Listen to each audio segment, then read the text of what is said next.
新宝島、江戸川乱歩、序。この物語は、大東亜戦争勃発以前、昭和15年度に執筆したものであるが、当時すでに我々の南方諸島への関心は日に日に高まりつつあったので、その心持ちが物語の舞台を南洋に選ばせたものであろう。また当時は対米貿易の行われている頃で、短時日にできるだけ多くの物資を他の国から輸入しておかなければならぬ事情にあり、政府は貿易自利決済の金の獲得に百方苦慮していたのであるが、そのことが日本商人による黄金鏡発見の空想となってここに反映したものであろう。しかしながらこの物語の主眼はむしろ前半の三少年の海洋と孤島における冒険生活にある。次々と襲い来る艱難を少年の知恵と工夫によって一つ一つ克服していく。百節不当の精神にある。そういう点でこの物語がいくらかでも年少読者の精神を鼓舞するのしたるを得ば、作者の幸いこれに過ぎぬものである。昭和17年6月、江戸川乱歩。不思議な帆船。ある夏休みのことでした。小学校6年生の琴野一郎、前田保、西川哲夫の3少年は、琴野くんのお父様に連れられて、九州の長崎市へ旅行しました。3少年のお家は東京の芝区にあって、お父さん同士が大変親しくしていらっしゃるので、まるで親戚のように絶えず行き来をしている間柄でした。3人とも1学期の試験の成績がこれまでよりもずっと良かったものですから、そのご褒美にというので、ちょうど琴野くんのお父様が長崎の親戚に御用があって旅行なさるのを幸い、兄弟のように仲良しの3兄弟を長崎見物に連れて行ってくださったわけでした。長崎港は日本で一番早く開けた外国との取引の港として、国史や地理の時間にいろいろ面白いお話を聞いていましたので、3人はもう大喜びです。少年たちは長崎に着きますと、琴野くんの親戚のお家に泊まって、そこのおじさんの案内で毎日市内を見物して歩きましたが、町には東京などでは見られない古い洋館やシナ人の家が並んでいて、西洋人やシナ人がたくさん歩いていますし、すぐ町続きの港にはシナや台湾へ行く大きな汽船が毎日出入りしていますし、昔のオランダ屋敷の跡だとか、古いキリスト教の街道だとか、シナ人の建てた妙な形の寺院だとか、どれもこれも珍しいものばかりで、なんだか外国へでも来たような気持ちがするのでした。さて、3人が長崎へ着いて5日目のことです。もう一通り市内の見物を終わって、近いところならば少年たち3人だけで遊びに行ってもいいというお許しが出ていましたので、夕方から子供ばかりで散歩に出たのですが、3人の足はいつとはなく海岸の桟橋の方へ向いていました。3人はそれほど船が好きだったのです。広い桟橋に横付けになっている大小様々な汽船がなんだか懐かしくて仕方がなかったのです。古めかしい西洋館の立て並んだ町続きに汽車の駅のような建物があって、その広い待合室には台湾やシナの上海などへ旅行する人たちがたくさん集っていて、ガヤガヤと海の向こうの珍しい町の話などをしているのです。そこを通り抜けますと、すぐにもう青々とした広い海で、その岸にコンクリートの白い道が目もはるかにずーっと続いていて、そこへ黒いのや黄色いのやいろいろな形の船が横付けになって、日に焼けた船員や水夫たちが行ったり来たりしているのです。本当は係の人のほかは桟橋へ出てはいけないのですが、三人は子供のことですから、ついそれとも知らず、いつの間にか大きな汽船の横付けになっている白い道を歩いていました。海の匂い、汽船のペンキの匂い、石炭の煙の匂いなどがごっちゃになって、いかにも港らしい懐かしい匂いがあたりに満ちています。全体が真っ黒で、水に近いところだけ真っ赤に塗ってある。まるで高い高い壁のような汽船の横っ腹。その前を海軍将校のような金モールの気象の帽子をかぶった船員が大きなパイプをくわえて歩いてくるかと思うと、腕に入れ墨のある西洋人の水夫が白い水夫帽を横っちょにかぶって妙な歌を歌いながら通り過ぎます。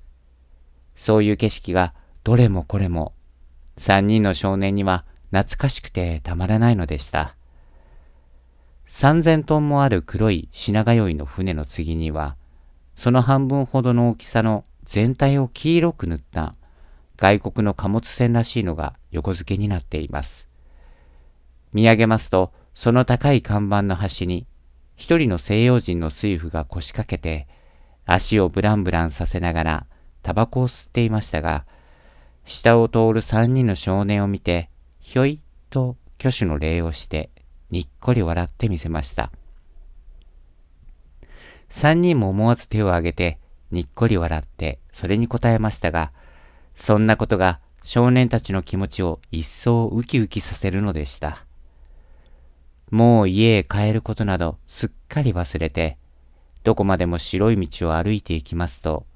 黄色い汽船の次に、それよりはまた少し小さい黒い貨物船がいて、その次には今までの船よりはずっと小さい珍しい型の帆船が横付けになっていました。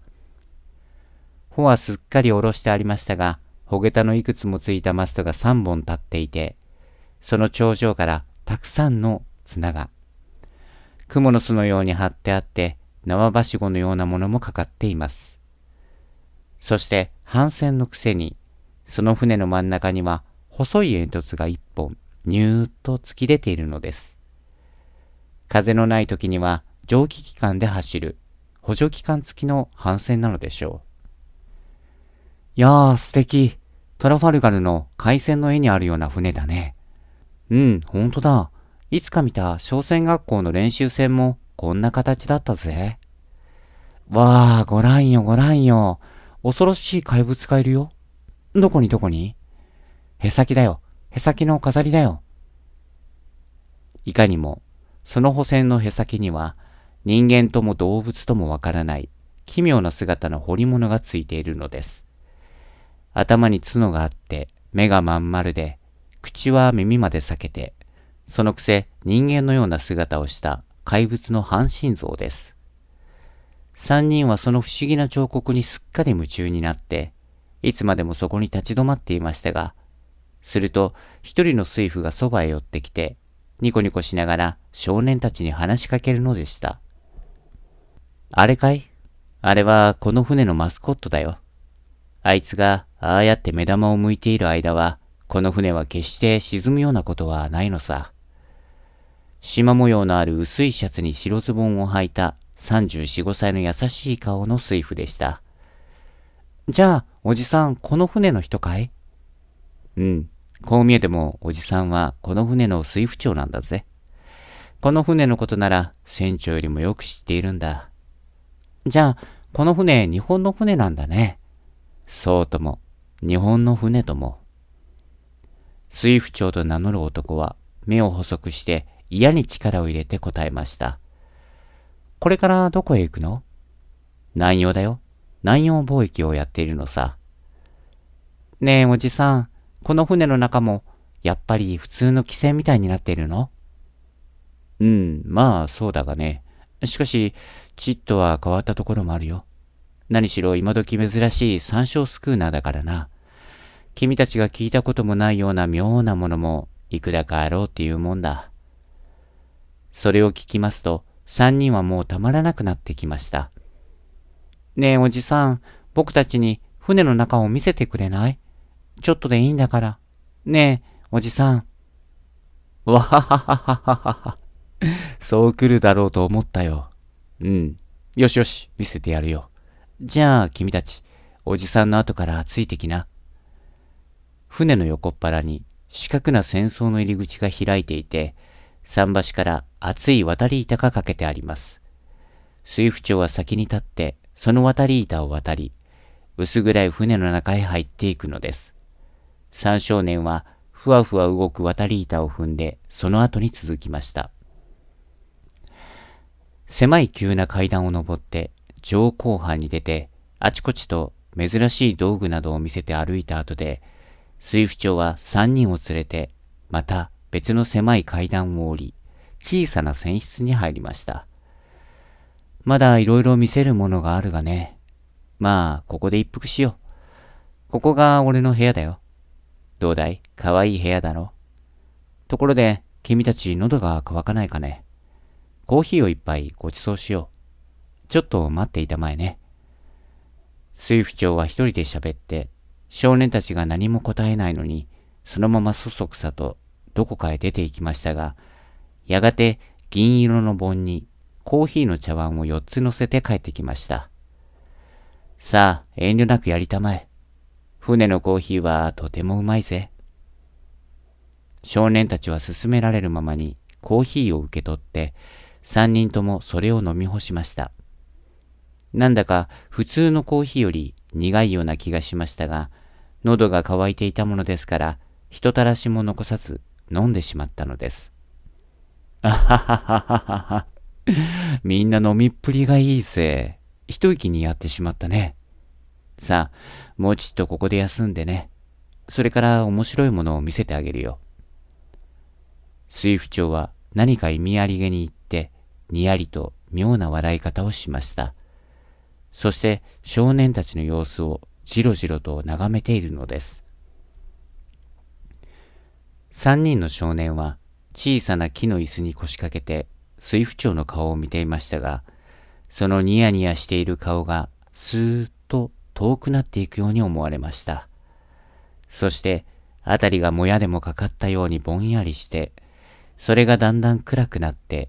血の底へでも落ち込んでいくような気がしたかと思うと、その後はもう何が何だか少しもわからなくなってしまいました。つまり三人が揃いも揃って居眠りを始めたのです。はじめは椅子にかけたままこくりこくりやっていましたが、やがて次々と椅子から滑り落ち、床の上にぐったりとなっていびきさえ立て始めました。うまくいったぞ。眠り薬の効き目は恐ろしいもんだな。だが食料品積み込みのついでにこんな可愛い子供が3人とは悪くない獲物だぞ。これでまた人儲けできるというもんだ。水夫長と名乗る男はそんな恐ろしいことをつぶやきながら薄気味悪くニヤニヤと笑ってそっと部屋を出ると、外からドアを閉めてカチンと鍵をかけてしまいました。